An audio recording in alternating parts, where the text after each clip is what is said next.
और बात हमास और इजराइल के बीच युद्ध विराम की। 15 महीनों की लड़ाई के बाद ये युद्ध विराम लागू हुआ है। इस बीच अमेरिका के निर्वाचित राष्ट्रपति, जिसको कहते हैं प्रेसिडेंट इलेक्ट, डोनाल्ड ट्रंप ने इजराइल को गाजा युद्ध विराम समझौते को न तोड़ने की चेतावनी दी है।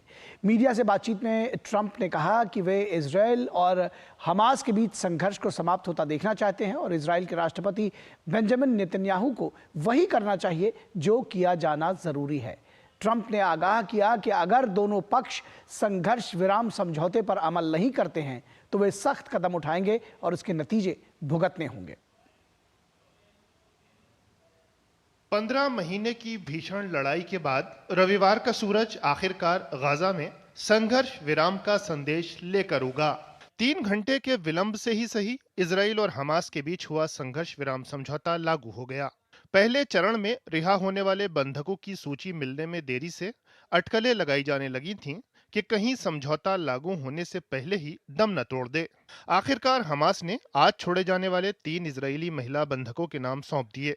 इसके बाद संघर्ष विराम प्रभावी हो गया।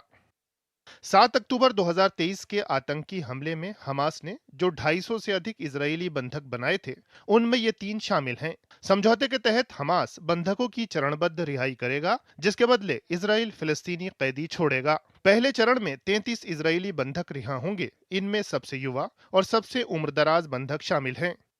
अटकलों आशंकाओं के बावजूद आखिरकार संघर्ष विराम होने का विश्व समुदाय ने स्वागत किया। अमेरिका के नवनिर्वाचित राष्ट्रपति डोनाल्ड ट्रंप ने सोशल मीडिया पर लिखा, बंधक आज से वापस आना शुरू कर रहे हैं। 3 बहादुर युवा महिलाएं इनमें पहली होंगी। अमेरिका, कतर और मिस्र की मध्यस्थता में हुए संघर्ष विराम समझौते के 3 चरण हैं।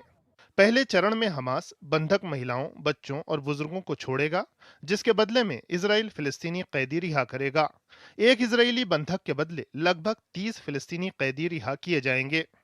इजरायली सेना गजा की घनी आबादी से निकल जाएगी और विस्थापितों को वापस आने दिया जाएगा। साथ ही मानवीय सहायता से भरे सैकड़ों वाहन प्रतिदिन गाजा में प्रवेश कर सकेंगे। समझौते का दूसरा चरण 16 दिन बाद शुरू होगा, जिसमें बाकी बंधकों की रिहाई प्रस्तावित है। साथ ही इजरायली सेना गाजा से पूरी तरह निकल जाएगी। अंतिम चरण के तहत यदि हमास के कब्जे में किसी बंधक का शव है, उसकी वापसी होगी और गाजा का पुनर्निर्माण किया जाएगा। इजराइल के विदेश मंत्री संघर्ष विराम लागू होने के तुरंत बाद मीडिया के सामने आए। उन्होंने समझौते पर आगे बढ़ने की बात तो कही, लेकिन दोहराया कि गाजा में हमास की मौजूदगी बने रहना इजराइल के सुरक्षा हितों के खिलाफ होगा।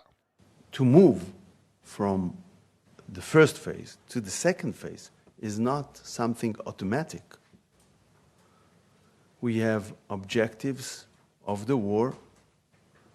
To do it automatically is to accept Hamas wishes and Hamas demands. We have objectives to achieve, and we will negotiate that. We will negotiate that in good faith, but as I said, it is not automatic. संघर्ष की आग थमते ही Gaza के हजारों विस्थापित अपने उन घरों की ओर बढ़ने लगे जहां से वो लड़ाई छिड़ने के बाद भाग आए थे। लोग अपने साथ सामान लिए काफिलों के रूप में आगे बढ़ते नजर आए। समझौते के तहत गाजा में मानवीय सहायता से भरे ट्रक भी दाखिल होना शुरू हो गए हैं। संयुक्त राष्ट्र खाद्य एजेंसी के ट्रक इजराइल और रफाह दोनों रास्तों से गाजा में प्रवेश करते दिखाई दिए। संघर्ष विराम शुरू होने से पहले ही एजेंसी ने मानवीय सहायता से भरे 4000 ट्रक तैयार खड़े कर रखे थे।